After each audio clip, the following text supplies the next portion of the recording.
20,000 रुपए के अंदर में दोस्तों बेस्ट स्मार्टफोन्स बताने वाले हैं। हो सकता है भाई इस सेगमेंट में इस टाइप के फोन आपको कभी मिल ही ना पाए।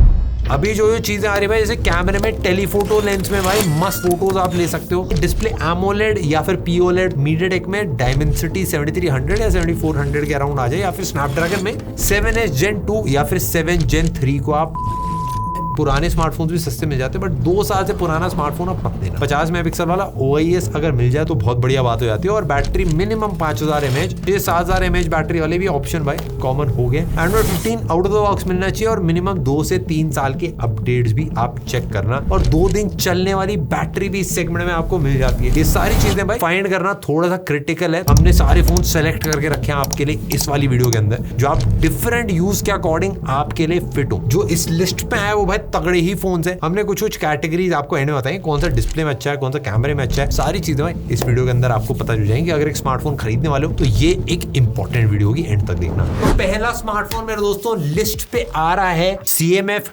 Phone 2 Pro। पहले जो CMF होता था मेरे दोस्तों, वो नथिंग के एक सब ब्रांड में आया करता था। ये इंडिपेंडेंट CMF को बनाने के बाद अलग से लॉन्च करा गया। इससे पहले CMF बाय नथिंग लिखा जाता था, बट अभी इंडिपेंडेंट हो चुका है। एंड इस प्राइस में बाकी फोन जो है आपको सेम प्लास्टिक की बिल्ड के मिलेंगे, सिमिलर सा डिजाइन होगा, देख के आप प्राइस गेस भी कर पाओगे। लेकिन जो CMF का फोन है, डिजाइन में ही उसने भाई सबसे क्रेजी चीज करी है, थोड़ा यूनिक ये फील देता है। पहले वाला जो वेरिएंट था उसमें तो भाई बैक वैक भी पूरी निकलती थी, बट पहले की तरह बैक तो नहीं निकाल सकते, लेकिन डिफरेंट कलर्स के आप पैनल्स इसके ऊपर बैक में स्क्रू कर सकते हो। अच्छा एक यूनिक सा लुक देता है, थोड़ा सा लगता है कि यहाँ पे खुराफात कर सकते हो फोन के साथ में, और हाथ में पकड़ने में भाई कंफर्टेबल फील होता है। नीचे की तरफ एक व्हील भी है जिसको फिडजेट स्पिनर की तरह आप घुमा सकते हो। एक लैंडगार्ड मिलता है, वो काफी सॉलिड क्वालिटी का, और फोन स्टैंड मैग्नेट से चिपक जाता है बैक साइड के अंदर। अगर कुछ अतरंगी करने का भाई फोन के साथ मन करे तो आप आराम से कर सकते हो, बट इन सबके बिना भी भाई फोन में एक डुअल टोन फिनिश मिलता है पीछे की साइड पे। नीचे हल्का सा एक टेक्सचर्ड फिनिश है, ओवरऑल हाथ में पकड़ने बढ़िया लगता है, एस्थेटिक वाइब देता है थोड़ा सा। एक चीज और अलग है, इसके बॉक्स में ना चार्जर भी एक्स्ट्रा मिलता है, जो किसी में स्किप कर दिया जाता है। और नथिंग के फोन्स वाली एक एसेंशियल की भी मिल जाती है, स्मार्ट स्क्रीनशॉट बटन आप बोल सकते हो। स्क्रीनशॉट के साथ ये नोट्स, वॉइस नोट, सारी चीजें सेव करके रख सकते हो, बाद में भी आप देख सकते हो, और सब एक जगह आप देख सकते हो। डिस्प्ले पूरा फ्लैट है, बेजल्स इक्वल है, 6.77 inches, 120 hertz full HD plus AMOLED display है, 3000 निट्स की पीक ब्राइटनेस है। यूट्यूब पे अगर आप चाहो तो 4K HDR वीडियो आराम से देख सकते हो, और सिंगल स्पीकर मिलता है नीचे की तरफ पे, और डिसेंट साउंड क्वालिटी है। कैमरे की अगर मैं बात करूं, 50 megapixel plus 50 megapixel 2x telephoto वाला लेंस, और एक 8 मेगापिक्सल अल्ट्रा वाइड मिलता है। 16 मेगापिक्सल का फ्रंट कैमरा लगा रखा है। स्पेक्स देख भाई डेफिनेटली तगड़ा लगता है। लेकिन फोटोज की अगर मैं बात करूं तो नजदीक से फूल पत्तियों की फोटो अच्छे आए थे। कलर थोड़े से ज्यादा वाइब्रेंट अगर आप एक्सपेक्ट करो तो वो नहीं है। Sharpness, dynamic range, overall processing ठीक है। मतलब आप इंसानों की फोटो लोगे तो मतलब ओके फोटो आपके आ जाएगी, आप यूज कर सकते हो इंस्टाग्राम पे। थोड़ा HDR का भी डिफरेंस आपको फील होगा, आसमान के कलर में हल्का सा आएगा। अगर आप अंदर ले रहे हो, बाहर ले रहे हो, उसको आप एक्सपोजर कंट्रोल कर सकते हो, एंड डायनेमिक रेंज भाई अच्छी आती है। ओवरऑल अगर मैं एकदम सीधा से बताऊं, प्राइस के हिसाब से कैमरा अच्छा परफॉर्म करता है, साथ में नथिंग का OS 3.2 आ जाता है एंड्रॉइड 15 के साथ में। मतलब काफी हद तक एक क्लीन सा UI है, और इसमें 2 से 3 साल तक का आपको अपडेट मिल जाता है। बैटरी 5000 mAh की और 33 वॉट की चार्जिंग के साथ में आता है। एक दिन आराम से चलेगा आपकी नॉर्मल यूजेज में। और परफॉर्मेंस के लिए भाई इसके अंदर डायमेंसिटी 7300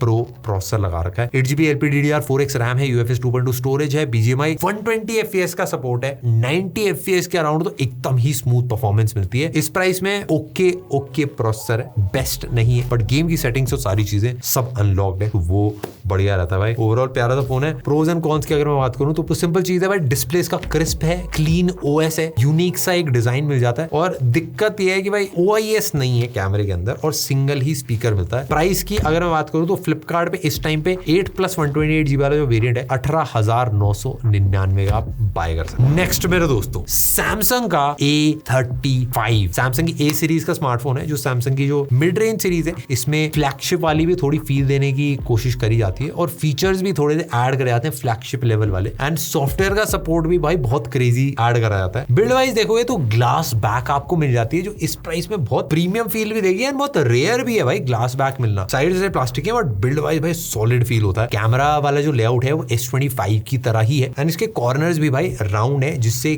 ग्रिप आप कंफर्टेबली कर पाओगे। IP67 रेटिंग है और डिस्प्ले भी 6.63 इंचेस का फुल HD प्लस 120 हर्ट्ज वाला सैमसंग का सुपर एमोलेड है और gorilla glass Victus plus front display में लगा रखा है। 8-बिट वाला डिस्प्ले है बट HDR सर्टिफिकेट नहीं है। नेटफ्लिक्स या प्राइम अगर आपको HDR कंटेंट देखना है तो वो आप नहीं देख पाओगे, यूट्यूब पे भी HDR कंटेंट नहीं चलेगा। सैमसंग का डिस्प्ले है तो थोड़ी सी एक्सपेक्टेशन ज्यादा रहती है, बट इसका डिस्प्ले थोड़ा सा ओके ही मिलता है आपको। क्योंकि सबसे पहली चीज जो बेजल्स भी हैं वो आज के फोन्स के मुकाबले थोड़ा ज्यादा बल्की फील होती है। स्पीकर्स डुअल दे रखे हैं और आवाज भी आपकी डिसेंट लाउड है। बैटरी 5000 mAh की है बट एक दिन इजीली इसमें निकल जाता है क्योंकि ऑप्टिमाइजेशन अच्छी है। कैमरा भी आपको एक ट्रिपल रियर सेटअप मिलता है, 50 megapixel plus 8 megapixel plus 5 megapixel वाला, और फ्रंट में 13 मेगापिक्सल है एक सेल्फी कैमरा। प्राइमरी का कैमरा वाली फोटोज में कलर्स थोड़े से सटल आते हैं, पोर्ट्रेट्स में एज डिटेक्शन काफी सॉलिड कर रखा है और ब्लर भी भाई थोड़ा सा नेचुरल फील होता है। और 4 साल के एंड्रॉइड अपडेट्स, 5 साल तक के सिक्योरिटी अपडेट्स, सैमसंग की नॉक सिक्योरिटी, सैमसंग का वॉलेट मिलता है और गुड लॉक भी आप इंस्टॉल करके काफी सारी कस्टमाइजेशन कर सकते हो। परफॉर्मेंस के लिए भाई सैमसंग की अपनी घर की खेती भाई Exynos 1380 वाला प्रोसेसर है, UFS 2.2 स्टोरेज मिलती है। नॉर्मल यूज में भाई एनिमेशन आप स्मूथली ओपन करोगे तो इतना ज्यादा चैलेंज नहीं होगा, बट अगर आप 3-4 ऐप साथ में चला रहे हो तो हल्का सा आपको स्क्रॉलिंग में जिटर देखने मिल सकता है, बट ऐसा गेम्स के अंदर नहीं है। BGMI अगर आप चला रहे हो स्मूथ पे एक्सट्रीम पे चलती है। अगर आपको कैमरा अच्छा चाहिए और गेमिंग ऐसा मेजर प्रायोरिटी नहीं है तो उस फोन को आप आराम से कंसिडर कर सकते हो। थोड़ा प्रो ये IP67 रेटिंग आ जाती है, कैमरा इसका रिलायबल है और बिल्ड भाई डेफिनेटली प्रीमियम फील होती है। कॉन्स दिक्कत है कि भाई 25 वॉट की चार्जिंग थोड़ी सी स्लो फील होती है और परफॉर्मेंस में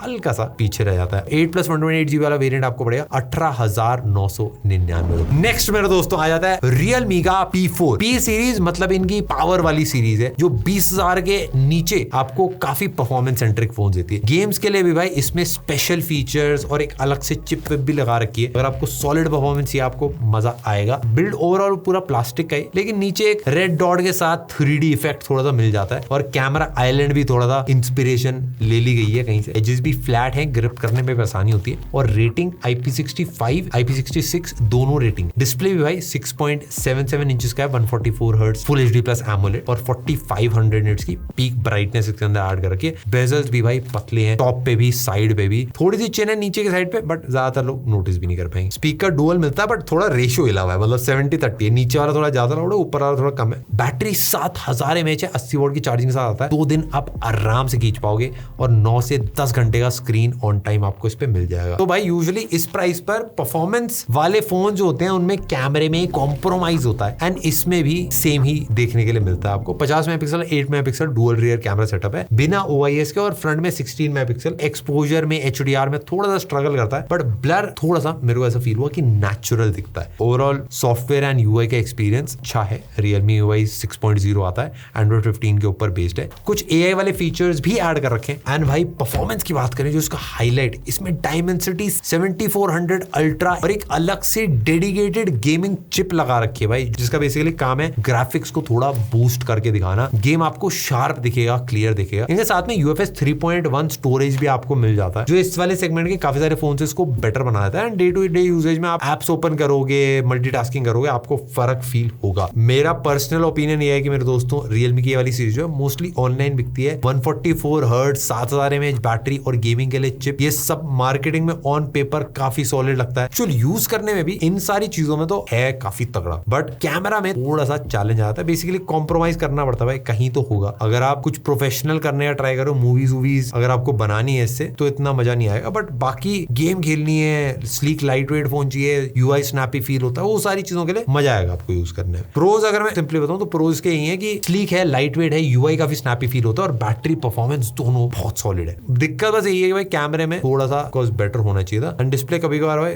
दिखने में सॉलिड है बट थोड़ा ज्यादा शार्प, थोड़ा बूस्टेड सा फील होता है। 8+128GB वाला वेरिएंट आपको 18,999 रुपया पड़ेगा फ्लिपकार्ट के ऊपर। ये मेरे हिसाब से बेस्ट डील होगी। 6GB वाला वेरिएंट भी मिलता है 1000 रुपए कम में, बट 8GB वाला बेटर चॉइस रहेगा। नेक्स्ट आता है मोटोरोला का G96। मोटोरोला का जैसा टेम्पलेट है, एक वीगन लेदर टाइल वही आपको मिलता है। फोन पकड़ते हुए हाथ में थोड़ा सा ऐसा हर तरफ से कर्व दे तो आपको थोड़ा थरथराने से लगेंगे। कर्व करने से साइड्स एंड बेजल्स ऑलमोस्ट कम हो जाती हैं तो आपको एक सीमलेस टाइप एक्सपीरियंस मिलता है और IP68 की प्रोटेक्शन है जो बहुत सॉलिड सॉलिड है इस वाले प्राइस। 20:9 का एक बेसिक रेशियो। डिस्प्ले की बात करें तो इसमें भी 6.67 इंच का 144 hertz full HD plus POLED screen दे रखा है। ग्लास की जगह प्लास्टिक बेस का यूज होता है। दिक्कत बस ये है कि डिस्प्ले बहुत प्यारा है, 10 बिट दिखता है, दिखेगा जो दिखेगा वो बढ़िया दिखेगा, बस HDR नहीं प्ले होता। HDR वीडियोस YouTube और OTT आप कहीं पे नहीं देख सकते, तो वो एक चैलेंज आता है। कर्व्ड क्योंकि डिस्प्ले है तो गेमिंग के टाइम ग्रिप करने में भी थोड़ी आपको दिक्कत आएगी, जो मतलब ऑलमोस्ट सारे ही कर्व्ड फोन्स में आती है। बैटरी 5500 mAh की है और 33 वॉट की चार्जिंग है। परफॉर्मेंस जो है वो इस सेगमेंट में इसका थोड़ा सा एक चैलेंजिंग पार्ट आप बोल सकते हो। इसमें स्नैपड्रैगन 7S Gen 2 है, LPDDR4X रैम है, BGMI HDR पे एक्सट्रीम पे खेल सकते हो, 60 FPS पे ही चलती है गेम। प्रोसेसर भी आपका मतलब डिसेंट है, मीडियम लेवल गेम आपकी चल जाएगी। कैमरा रियर में अगर मैं बताऊं तो 50 मेगापिक्सल OIS वाला सेंसर है और 8 मेगापिक्सल एक अल्ट्रा वाइड पीछे मिलता है, 32 मेगापिक्सल एक फ्रंट कैमरा। फोटोज थोड़ा सा सैचुरेटेड फील होती है, नाइट मोड में भी यूजेबल फोटोज आप ले सकते हो। पोर्ट्रेट में भी एजेस डिसेंट आते हैं, कट कर लेता है थोड़े से। बाकी जितने फोन से उसमें एक चीज कुछ ऐसा सेंटर था, इसमें ऐसा कुछ नहीं है, सारी चीजें डिसेंट करने की कोशिश, एक अच्छा वैल्यू पैकेज बन जाता है। परफॉर्मेंस ऑफ कोर्स थोड़ी सी बेटर हो सकती थी, अपडेट्स मुझे लगा कि थोड़े से कम है, बट 8+128GB वाला वेरिएंट लोगे आप फ्लिपकार्ट पे तो ये भी आपको मिलेगा 18,999 रुपए का। लास्ट मेरे दोस्तों but not the least, Oppo का K13। ओप्पो के mostly phones camera design centric होते हैं, लेकिन इस वाले फोन के साथ में ओप्पो ने गेमिंग फोन्स को मार्केट में एंटर करवाया है। इसकी डिजाइन की बात करें, प्लास्टिक बैक है बट बहुत डिफरेंट है, उसपे पैटर्न्स हैं, फोन ट्रेड करोगे तो चेंज होंगे, साइड्स बिल्कुल फ्लैट हैं, IP65 की रेटिंग है। लुक एंड डिजाइन एक बेसिक फोन जैसा ही फील होता है, अंदर का मसाला काफी सॉलिड है इसका। बेजल तो आपको थोड़े से ज्यादा मिलते हैं और चिन भी इसमें आपको दिखती है, बट 6.66 इंचेस का 120 hertz full HD plus AMOLED display है, 1200 निट्स HBM है, मतलब आपकी जो नॉर्मल ब्राइटनेस होती है, और 8 बिट का डिस्प्ले है। इसमें भी वही चीज है, YouTube एंड Netflix HDR में आप नहीं देख सकते, और जो नॉर्मल वीडियोस है वो आप देखोगे तो उसमें कलर्स आपको अच्छे मिलेंगे, मजा आएगा देखने में। डुअल स्पीकर्स हैं, लाउड है, बैटरी 7000 mAh के 80 वॉट की चार्जिंग के साथ में 1 घंटे के अराउंड में फोन पूरा चार्ज होता है। सॉफ्टवेयर की बात करें, ColorOS 15 है, Android 15 के साथ में आता है। परफॉर्मेंस की अगर मैं बात करूं, स्नैपड्रैगन 6 Gen 4 आता है जो लेटेस्ट है, DDR4X रैम भी है, UFS 3.1 स्टोरेज भी है। प्राइस के हिसाब से क्रेजी कॉम्बिनेशन है भाई, बस दिक्कत ये है कि BGMI 60 FPS पे चलती है। मेरे परफॉर्मेंस सेंटर के कुछ ऑप्टिमाइजेशन करी जा सकती थी, बट ठीक है भाई, इसका मतलब ये नहीं है कि फोन में परफॉर्मेंस नहीं है, बस गेम्स थोड़ी ऑप्टिमाइज्ड कम है।